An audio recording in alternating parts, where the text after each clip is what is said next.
तो introductory paragraph पढ़ने के बाद आज हम चलेंगे सेंट्रल पैराग्राफ के बारे में कि सेंट्रल पैराग्राफ क्या होता है, सेंट्रल पैराग्राफ को कैसे लिखा जाता है। अभी मैंने आपको बताया था कि आपके ऐसे के तीन सेगमेंट्स होते हैं। एक ऐसे का पहला सेगमेंट जो है वो आपका इंट्रोडक्टरी पैराग्राफ है।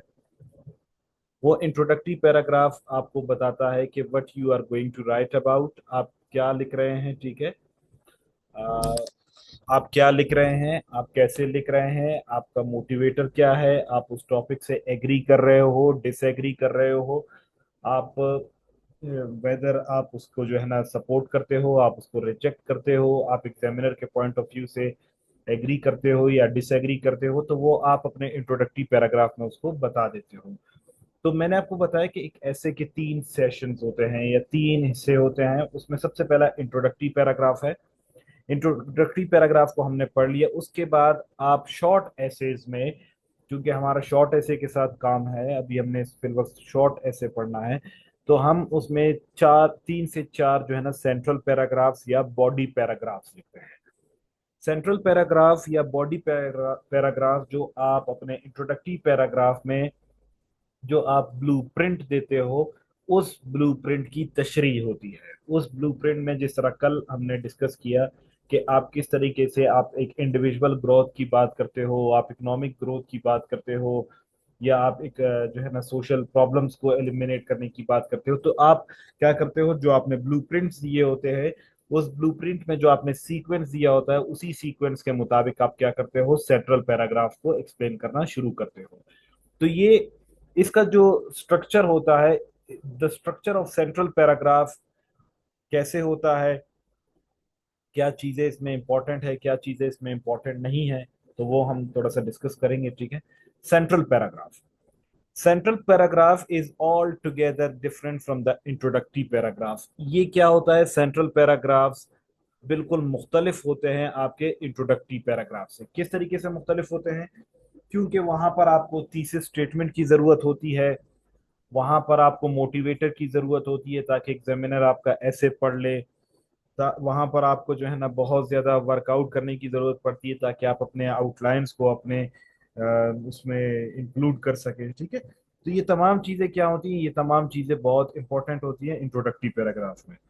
अभी यहाँ पर हम चलते हैं बॉडी पैराग्राफ की तरफ। तो बॉडी पैराग्राफ जो है वो इंट्रोडक्टरी पैराग्राफ से बिल्कुल अलहदा है। सबसे पहले जब हम किसी भी बॉडी पैराग्राफ को स्टार्ट करेंगे, so it will start from the transitional words. अभी ट्रांजिशनल वर्ड्स क्या होते हैं, देखिए, आप जब फर्स्ट पैराग्राफ लिखते हैं तो फर्स्ट पैराग्राफ में आप अपने ब्लूप्रिंट के पहले पॉइंट को एक्सप्लेन कर रहे होते हैं। ठीक है, तो आप क्या करते हो, ट्रांजिशनल वर्ड्स, यानी इसको आप कनेक्टर्स भी कह सकते हो।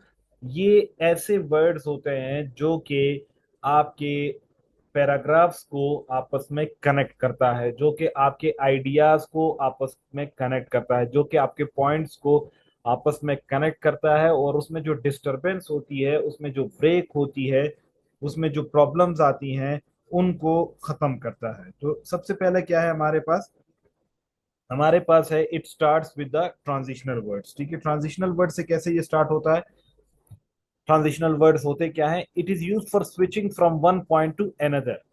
एक पॉइंट से दूसरे पॉइंट की तरफ मूव करने के लिए हम क्या इस्तेमाल करते हैं, ट्रांजिशनल वर्ड्स का इस्तेमाल करते हैं। और किस तरीके से इस्तेमाल करते हैं, ऐसे तरीके से इस्तेमाल करते हैं कि उसमें डिस्कनेक्शन ना आए। ठीक है, उसमें डिस्टॉर्शन ना आए। तो हम क्या करते हैं, जब आप एक पॉइंट से दूसरे पॉइंट की तरफ या इवन पहला पॉइंट स्टार्ट कर रहे होते तो आप डायरेक्ट इसको स्टार्ट करोगे किससे, आप स्टार्ट करोगे उसको ट्रांजिशनल वर्ड से, आप उसको स्टार्ट करोगे कनेक्टर से। और ट्रांजिशनल वर्ड जो होता है ये हमेशा फॉलो किया जाता है कॉमा के साथ। लाइक फॉर एग्जांपल, मैंने सेंट्रल पैराग्राफ लिखना है, उस सेंट्रल पैराग्राफ में लिखता हूं, मैं कहता हूं कि to begin with the social institution,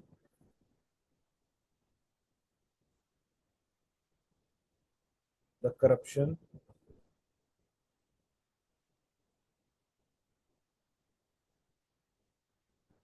the corruption has caused serious devastation to the society. ठीक है, अभी ये देखिए मैंने आपके सामने एक सेंटेंस लिखा, ठीक है। ये एक सेंटेंस क्या बताता है? To begin with the social institution. To begin with क्या है? ये एक कनेक्टर है कि मैंने अभी इसको स्टार्ट किया। पहला पॉइंट मेरा सोशल इंस्टीट्यूशन के बारे में है। फिर आप इसको मिसाल के तौर पे और भी कनेक्टर्स इस्तेमाल कर सकते हैं। फॉर एग्जांपल, आपने पहला पॉइंट टू बिगिन विद के साथ किया, दूसरे को आप स्टार्ट करते हो, आप मोर ओवर लिखते हो। अच्छा, तीसरे को आप स्टार्ट करते हो, आप फर्दर लिखते हो। चौथे को आप स्टार्ट करते हो, फर्दर मोर लिखते हो। और मजीद स्टार्ट करना है, इन एडिशन लिखते हो। ठीक है। अच्छा, आपने इसको कंक्लूड करना है, कंक्लूड करने के लिए आप टू सम इट अप लिखते हो, या आप लिखते हो टू कंक्लूड, या आप लिखते हो इन अ नटशेल, या आप लिखते हो इवेंचुअली। ठीक है, तो ये तमाम क्या है? ये तमाम आपके सामने कनेक्टर्स हैं। कनेक्टर्स क्या होते हैं? एक पॉइंट को दूसरे पॉइंट से कनेक्ट करते हैं। इनका मेन काम क्या होता है कि ये आपके एक पॉइंट को, बॉडी पैराग्राफ में जो ज्यादातर कनेक्टर्स इस्तेमाल होते हैं वो टू बिगिन विद होता है, मोर ओवर होता है, फर्दर होता है, फर्दर मोर होता है, इन एडिशन होता है। इवन आप इसमें आप ये भी लिख सकते हो, फर्स्टली, सेकेंडली, thirdly, fourthly। ठीक है, लास्टली। तो ये क्या होते हैं? ये कनेक्टर्स या ये ट्रांजिशनल वर्ड्स का इस्तेमाल किया जाता है ताकि आपके हर पॉइंट को दूसरे पॉइंट के साथ कनेक्शन मिल सके। So I hope transitional words are clear to everybody. और ये हमेशा कॉमा, इसके बाद कॉमा लिखा जाता है, ठीक है। It connects instant paragraph with the preceding paragraph. चाहे ये, अगर आप पहले पैराग्राफ में लिखते हैं तो ये इसको इंट्रोडक्शन के साथ कनेक्ट करेगा, अगर दूसरे पैराग्राफ में लिखेंगे तो इसको ये पहले पैराग्राफ के साथ कनेक्ट होगा, अगर तीसरे में लिखेंगे वो दूसरे के साथ कनेक्ट होगा, आप फोर्थ में लिखेंगे तो वो थर्ड के साथ कनेक्ट होगा। तो बेसिकली क्या होता है, ये हर गुजरे हुए पैराग्राफ को आने वाले पैराग्राफ के साथ कनेक्ट करने के लिए हम ट्रांजिशनल वर्ड्स का इस्तेमाल करते हैं। मिसाल के तौर पर आपने पहला पैराग्राफ लिखना है तो आप टू बिगिन विथ के साथ शुरू कर सकते हो, टू स्टार्ट विथ के साथ शुरू कर सकते हो, टू अनफोल्ड द स्टोरी आप लिख सकते हो, टू एलोबरेट लिख सकते हो। तो ये क्या है? ये तमाम ऐसे करेक्टर्स हैं, ये तमाम ऐसे ट्रांजिशनल वर्ड्स हैं जो कि फर्स्ट पैराग्राफ के लिए इस्तेमाल किए जा रहे होते हैं। तो सबसे पहले हमारा जो मेन पॉइंट आता है, that is starting the central paragraph with connectors, with transitional words. So I hope it is clear to everybody that how central paragraph is started. It begins with the with the transitional words. Clear to everybody? I've written all in the group as well. Chat box में भी मैंने आपके पास भेज दिए हैं और आपके पास यहाँ पर भी वो कर लिया है। Lecture will also be shared. Clear to everybody कि कैसे सेंट्रल पैराग्राफ स्टार्ट होता है? सेंट्रल पैराग्राफ हमेशा याद रखें कि ये ट्रांजिशनल वर्ड के साथ स्टार्ट होगा और उसके बाद कॉमा लिखा गया होगा। Clear to everybody? Please drop me yes so that we may go ahead.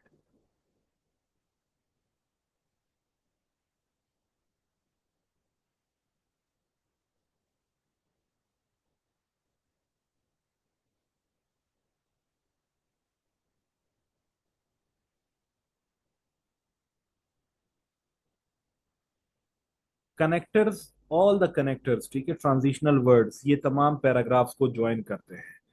जो पैराग्राफ को ज्वाइन करते हैं वो मैंने आपको बताया कि वो आपके आपके पास मैंने यहाँ पर ग्रुप में भी शेयर किया, ठीक है, कि मोर ओवर भी कर सकते हैं। सबसे पहले आप जब स्टार्ट करोगे तो आप लिख सकते हो to begin with, to start with, to unfold the story, to elaborate. फिर आप मजीद इसमें एडिशन करना चाहते हो तो आप इसमें moreover, further, furthermore, in addition, ठीक है। और फिर इसी तरह जब आप इसको कंक्लूड करना चाहते हो तो आप कह सकते हो to sum it up, in to conclude, in a nutshell, eventually, in brief. या फिर इसके अलावा आप firstly, secondly, thirdly, fourthly, lastly आप इस तरह भी इस्तेमाल कर सकते हो, ठीक है। तो आप क्या करोगे? सेंट्रल पैराग्राफ को सबसे पहले शुरू करोगे ट्रांजिशनल वर्ड्स के साथ। फिर उसके बाद हम आगे चलते हैं। कल जब हम इसको बाकायदा एग्जाम्पल के साथ पढ़ेंगे ना तो आपको मजीद क्लियर हो जाएगा, ठीक है। सेकंड पॉइंट है कि जब आप अपना जो सेंट्रल पैराग्राफ डिस्कस करते हो, सेंट्रल पैराग्राफ में क्या है कि जो आपका जो इस पैराग्राफ का जो मेन आइडिया होगा, जो कि आपका जो मेन आइडिया है उसको आपने डिस्कस करना है। That what is your main idea of the instant paragraph. जो पैराग्राफ आप लिख रहे हो उसका मेन आइडिया क्या है। क्या आप पॉलिटिकल इंस्टेबिलिटी के बारे में लिख रहे हो, क्या आप पॉलिटिकल क्राइसिस के बारे में लिख रहे हो, क्या आप पुअर गवर्नेंस के बारे में लिख रहे हो, जिस पॉइंट के बारे में भी लिख रहे हो, तो आपने उसको एक कम्प्लेक्स सेंटेंस के तौर पर आपने क्या करना है, आपने कंपाउंड सेंटेंस या कॉम्प्लेक्स सेंटेंस की सूरत में आपने उसको लिखना है। यहाँ पर एक टिप ये है कि जो आपने आउटलाइंस बनाए हुए होते हैं, अगर आउटलाइंस आपको लगते हैं कि आपने बहुत अच्छे आउटलाइंस बनाए हैं, तो आप क्या करेंगे, आप उन्हीं आउटलाइंस को पैराफ्रेज करेंगे, उन्हीं आउटलाइंस को अपने अल्फाज में इस्तेमाल करेंगे। So therefore it is very important कि जो आप आउटलाइन बनाए उस आउटलाइन को आप अच्छा और सॉलिड बनाएं, ताकि जब आप उसको दोबारा बार बार लिखेंगे, आप उसको टॉपिक सेंटेंस की सूरत में लिखेंगे, तो आपको जो है ना अच्छा ग्रिप उस पैराग्राफ पर हासिल हो सकेगा। तो टॉपिक सेंटेंस क्या होता है? टॉपिक सेंटेंस आपका मेन थीम होता है आपके पैराग्राफ का। जो पॉइंट आप डिस्कस करना चाहते हो उसको आप एक कंपाउंड सेंटेंस में या एक कॉम्प्लेक्स सेंटेंस में जिक्र कर सकते हो, सो दैट एग्जामिनर को डायरेक्ट पता चल जाए कि this point you are going to discuss. तो टॉपिक सेंटेंस क्या होता है? फॉर एग्जांपल, आपने जिस तरह आउटलाइंस बनाई थी, अगर आपको याद हो, ठीक है, ये आपने आउटलाइंस बनाई, ठीक है। अभी आपने क्या कर दिया, आपने इंट्रोडक्टरी पैराग्राफ तो लिख लिया, इंट्रोडक्टरी पैराग्राफ के बाद आपने पॉलिटिकल कन्फ्लिक्ट के बारे में लिखना है, ठीक है। तो आप क्या करते हो, आपने जो आउटलाइंस लिखे हुए हैं इसी को आप पैराफ्रेज करते हो, आप अपने अल्फाज में इसकी वर्डिंग्स चेंज कर देते हो। Like for example, to begin with the political conflicts, the poor governance has caused immense disturbance in the political disharmony and balance। ठीक है, तो आपने क्या कर दिया, आपने एक टॉपिक सेंटेंस बना दिया। तीसरा पैराग्राफ आपने लिखना है, आप उसमें लिखते हो, moreover poor economic conditions have also been caused by the political instability and it has also led to the mismanagement of the resources। ठीक है, इसी तरह आप लिखते हो, further more because of poor governance, the judicial activities have been restricted and the access to education as education access to judicial activism has been sabotaged। तो आप क्या करते हो, इन दिस वे आपने जो आपने आउटलाइंस लिखे हैं, आप अपने टॉपिक सेंटेंस में उन आउटलाइंस को पैराफ्रेज करते हो, अपने अल्फाज में लिखते हो, ताकि आपके एग्जामिनर को पता चल सके कि आपने अपने आउटलाइन को ही दोबारा डिस्कस किया है। आपने यहाँ पर टॉपिक सेंटेंस लिख लिया। टॉपिक सेंटेंस लिखने के बाद आप उसको, जिस तरीके से मैंने आपको इंट्रोडक्टरी पैराग्राफ में बताया था कि आप वहां पर एविडेंस प्रोवाइड करते हो, वहां पर आप विटनेसेस, आप वहां पर एग्जांपल्स देते हो, तो बिल्कुल उसी तरीके से आप स्पेसिफिक सपोर्ट प्रोवाइड करोगे अपने पैराग्राफ को। इस स्पेसिफिक सपोर्ट को कैसे आप प्रोवाइड करोगे? सबसे पहले आप एग्जांपल्स दे सकते हो, ठीक है।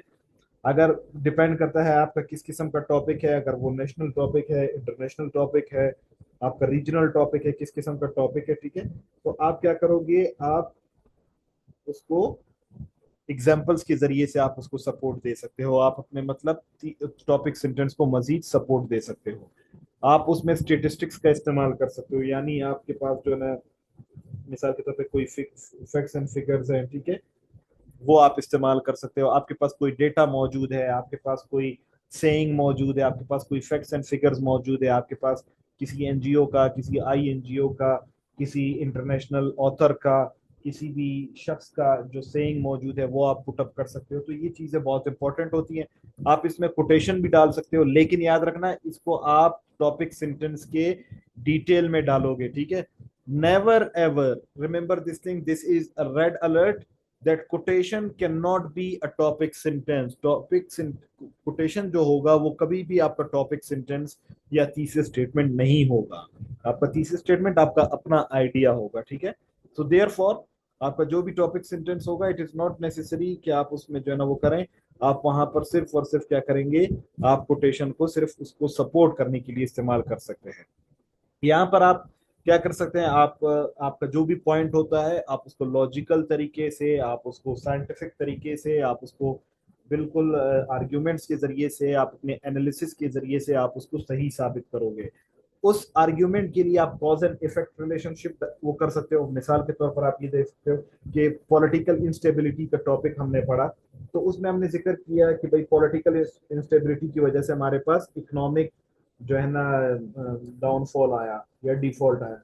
तो हम कह सकते हैं, हम एग्जांपल दे सकते हैं कि just like Sri Lanka, where the entire economy was based on tourism. At the time of COVID-19, their president Mahindra Rajapakse introduced organic farming, and they did not get successful in that. And as a result of this failure and the poor governance and political instability, they led to default. आपने क्या कर दिया? Just like the same, if political instability is found in Pakistan, Pakistan may also face such disastrous condition या such dangers. तो आप क्या करते हो? आपने cause and effect relationship बताया, आपने एक इन्फ्रेंस बताया, आपने डिडक्शन किया, आपने मफूजा बनाया, आपने क्या किया, कंपैरिजन किया कि यार एक वक्त था जिस जब पाकिस्तान और इंडिया के बारे में आता है, तो आज पॉलिटिकल इंस्टेबिलिटी पाकिस्तान में ज्यादा है, इस वजह से इसकी इकोनॉमी बहुत गिर चुकी है। On the other hand, the Indian economy is well established because they have got strong political hold over there masses. तो आप क्या करते हो, आप कंपैरिजन भी टाइप कर सकते हो। You can have the contrast, you can have the analogy. तो आप स्पेसिफिक सपोर्ट प्रोवाइड करने के लिए यहाँ पर आप कोई भी टाइप ऑफ सेंटेंसेस लिख सकते हो। आप सिंपल भी लिख सकते हो, आप जो है ना कंपाउंड भी लिख सकते हो, आप कंपैरेटिव सॉरी कम्प्लेक्स भी लिख सकते हो, ठीक है। एंड आर्ग्यूमेंट्स याद रखना, जब भी आप आर्ग्यूमेंट देंगे, आर्ग्यूमेंट इस तरह नहीं है कि हर टॉपिक में आपने आर्ग्यूमेंट देना है। देखिए वो डिपेंड करता है कि आपने किस किस्म का ऐसे सेलेक्ट किया, ठीक है। जैसे मैंने आपको बताया आर्ग्यूमेंटेटिव ऐसे, तो आप उसमें आर्ग्यूमेंट्स दोगे। Arguments need to be put based on availability. अभी आर्ग्यूमेंट ये नहीं है कि अपनी तरफ से आपने आए बाएं शायद कोई बातें कर दी, नहीं, अपनी तरफ से कोई भी आपने बात नहीं करनी। आपके पास अगर अवेलेबल है आर्ग्यूमेंट्स, और ऐसे आर्ग्यूमेंट्स जिसकी बुनियाद पर आप समझते हैं कि एग्जामिनर आपका इसको एक्सेप्ट कर लेगा, तो आपने उन आर्ग्यूमेंट्स को देना है। Secondly, it should also be put on the basis of suitability, कि ऐसे नहीं कि सवाल गंदुम हो जवाब चना हो। आप इकोनॉमी की बात कर रहे हो और आप सॉरी आप जेंडर की बात कर रहे हो और आप उसमें जो है श्रीलंका का आप बात कर रहे हो, ठीक है। तो वो जेंडर के साथ उसका कोई ताल्लुक नहीं है। आप उसकी इकोनॉमिक ब्रेकडाउन का, उसकी इकोनॉमिक फेलियर का आप उसको कभी भी जेंडर के साथ लिंक नहीं कर सकते। तो याद रखें कि जब भी आप वो करेंगे, आप जब भी जस्टिफाई करेंगे, जब भी आप टॉपिक सेंटेंस को प्रोलॉन्ग करेंगे, तो आपने लॉजिकल आर्ग्यूमेंट देना है, provided that if you have the logical arguments, and secondly if it suits. अगर ऐसे नहीं कि वहां पर सूट भी ना करता हो, और विदाउट सूटिंग, विदाउट दिस आप जो है ना वहां पर ये चीजें पुट कर लेते, तो आपका जो है जो जो भी डिटेल होगी, जो भी डिटेलिंग आप करोगे, वो आपके फेल हो जाएंगे, ठीक है। और यहाँ पर एक चीज मैं आप लोगों को बता दूं कि जो हमारे पास जो बॉडी पैराग्राफ्स आते हैं, ज्यादातर हम उनको कंक्लूड नहीं करते। वही बातें जो चल रही होती है कि जो उसी को हम लोगों ने नेक्स्ट पैराग्राफ में कंक्लूड कर प्रोलॉन्ग करना होता है, उसको मजीद डिस्कस करना होता है। सो देयर फॉर हम उसको कंक्लूड नहीं करते। So these were some of the basic tricks, some of the basics fundamentals of body paragraph. कल मैं आपके सामने बॉडी पैराग्राफ लिखूंगा, उसमें आपको बताऊंगा कि कैसे आपने जो है ना पैराग्राफ इंटर पैराग्राफिकल कनेक्टर का इस्तेमाल किया, कैसे आपने उसका टॉपिक सेंटेंस बनाया, कैसे आपने उसका स्पेसिफिक सपोर्ट दिया। और जब कल हम इसको अच्छी तरीके से समझ लेंगे, the next day we shall be discussing the concluding paragraph. So if you have any question, you may please ask me right now in the chat box. Over to you all, please. I hope it's clear to everybody.